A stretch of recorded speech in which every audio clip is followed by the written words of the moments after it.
Hey everybody, how you guys doing? Haven't done a video in a long time, so I thought why not make today the day. Haven't been having the greatest days. Didn't feel real good earlier today when I got up, so you know, what better way of making yourself feel a little bit better by going out and doing some record digging. So I went to one of my local stores, and didn't have a great selection, but you know, every once in a while they update their dollar bins, and I'm all about the dollar bin digging. Everything I got today was just a buck. So I came away with some pretty decent scores. I wanted to share them with you, and we'll get started here. First up, we've got Firefall with Elon. You know, if you're not familiar with Firefall, they had some hits back in the 80s. Kind of a light rock, not really southern feeling, but Strange Way, which is the lead-off track in this record, is my favorite song by the band. Record's in good shape, and I thought that was a really good find for $1. It's the first Firefall album that I've had in any format. I've been familiar with their music over the years, but never owned anything, so I was happy to find that one. Next up, we got a classic, 81, I believe. It's Jackson Browne with Hold Out. Can't go wrong with Jackson Browne. This has That Girl Can Sing and Boulevard on it. So I was happy to find this one. I'd have been extremely happy to find Lawyers in Love. That one's on my radar. So that's one I'll be looking for. You don't see that one too often. I found it actually on CD at the same place, but it didn't have any of the liner notes in it. And I didn't want to pay $6 for just a CD with nothing else on it. So, my out for that one. Again, Jackson Browne, Can't Go Wrong. Next up, this is a band from the 70s. I got to admit, I was not familiar with this group. The band is called Chase, named after, I believe, Bill Chase, I believe, is probably the founder in the band. This is I believe, their second album. It's from '72, I believe. The album is called Enya. Not real familiar with that. It's a gatefold. It's a looks like it's at least that particular song is kind of a concept piece that involves the story of Greek mythology. The entire track is broken up into 6 sections that are all based upon individual Greek gods: Cronus, Zeus, Poseidon, Aphrodite, Hades. Again, kind of a rock jazz fusion. I think fans of progressive music probably are familiar with these guys. They had their debut solo album was more popular, but I gave this a little bit of a listen on YouTube while I was in the shop trying to decide if I wanted to get it. You know, for just $1, I don't think you can lose, and I'm pretty sure it's going to have enough interesting stuff on it that I'm going to really like it. And I picked this one up. This is Tom Jones, live at Caesar's Palace. It's a live double album. And for just $1, I thought I'm going to get this for one reason only, and that is Tom Jones is a badass. I don't care what anybody says. Tom Jones is a badass. And this has got some really good songs on it. I'm anxious to hear the rock and roll medley that closes this out with Johnny B. Good, Boney Maroney, and Long Tall Sally. It's also got a version of the Resurrection Shuffle, She's a Lady, Bridge Over Troubled Water, Soul Man. I'm going to love this. This is great. It's not in the best shape or condition, but you know, $1 for a Tom Jones double live album, I'm all over it. And again, I grew up in the 80s. This is definitely not one of my favorite artists of all time or favorite genres, but this is a classic record and one that I've never owned. This is Lionel Richie with Can't Slow Down. Of course, you know, I always was a fan of the song All Night Long, and this has Hello, which I reluctantly will admit I'm familiar with. I won't say that I like the song, but you know, this is a record that I think is, you know, fits into anybody's collection of classic stuff. Um, and you can't be all metal all the time. So again, for $1, I'm going to pick it up. Same goes for this next album. This is Alabama with The Closer You Get.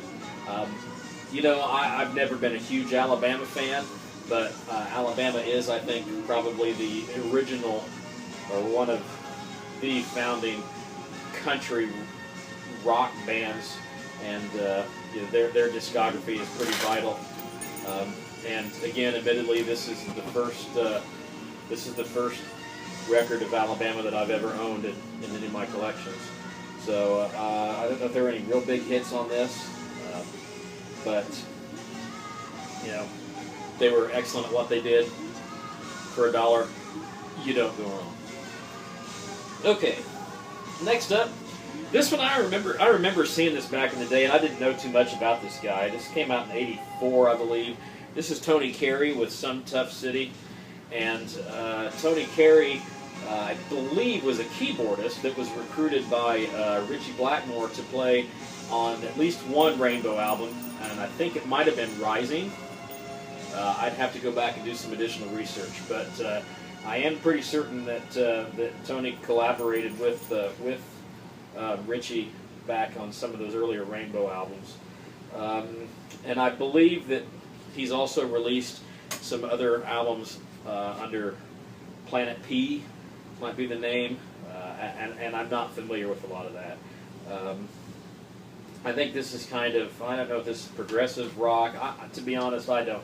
I kind of remember the song A Fine Fine Day from the MTV days, and I gave it a little bit of a listen online, again, when I was doing some research today, and to be honest, it didn't really jump out at me like I would, you know, I love it, but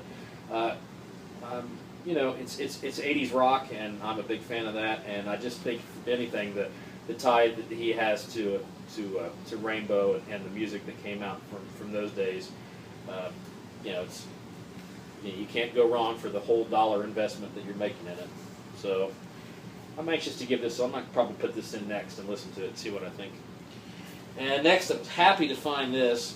This is a classic. This is a great record, and this is April Wine, The Nature of the Beast. This is one of my all-time favorite album covers of all time. I love this album cover. I remember seeing this as a kid. I thought this was just cool as hell, with the guy playing the lead guitar turning into the beast, and the shading, the color. It just looked heavy. And admittedly, the album's not as heavy, I think, as it looked. The April Wine was kind of like that. I mean, a great rock band, kick-ass band from Canada. I'm not real thrilled about Miles Goodwin sporting the Habs jersey, because I'm not a big Canadiens fan. He should be wearing the Blackhawks, but they're from Canada, not Chicago. Can't fault them. But this is a great record. I've had it on CD. I never had this album when it came out. Always wanted it on vinyl, and I just never wanted to pay a lot of money for it. I found it before in a much better shape, but record's in good condition. The sleeves torn a little bit, but just to have it and to be able to listen to it for $1, I was thrilled to find this one in the dollar bin. Big City Girls is a song I really like on this album. It's a great tune. Of course, the big hit was Just Between You and Me, which was a single. I have that single somewhere that actually came with a fold-out poster. I'm pretty sure I still have that in one of my boxes someplace. But yeah, I was happy to find this for $1. April Wine, great band. I'd have really been super thrilled if I could have also found Power Play, which was the album that came out after this, I believe. I had that on cassette, and I've wore it out. Can't listen to it anymore. It's difficult to find on CD re-release, and it's kind of pricey if you order it anywhere. So I've always been on the lookout. Every time I go digging, I'm on the lookout for Power Play. But any April Wine I see is a mandatory buy, if it's, you know, a decent price. Any April Wine in the dollar bin is going to be a purchase, no matter what shape the record's in. But this one's not bad shape, so I'll take it. And then the final one today. This one is one that's been on my list. Again, it's not. I've seen it before and passed on it because I thought one day I'm going to find it for just $1. and it's not in too bad a shape. I've been listening to it presently as we're recording, and this is Aldo Nova with Subject. I remember when Aldo came out with his solo album in the '80s. I actually saw him open for Sammy Hagar on the Standing Hampton tour, and Fantasy was one of my favorite songs when it came out from the solo album, and one of my all-time great hard rock songs is Monkey on Your Back, which is not the actual opener. This album opens with a kind of a series of overture tunes, I call them, with Subject's theme, Armageddon. Armageddon is really cool. It's kind of got a science fiction feel, futuristic kind of vibe, and it's a great intro that never really got played on the radio, but it leads perfectly into Monkey on Your Back, which has just got that nasty, kick-ass, snarling hard rock riff. I love that song. It's a great song, and was super thrilled to finally find this in the dollar bin and have it be able to spin it. Record's not in bad shape. All of these records are in pretty good shape. They're going to require a minimum of a cleanup. A couple of them might have some scratches here and there, but you know, that's what you get when you go to the dollar bin digging. I love record collecting. I'm not crazy enthusiastic like some of you guys out there in the VC.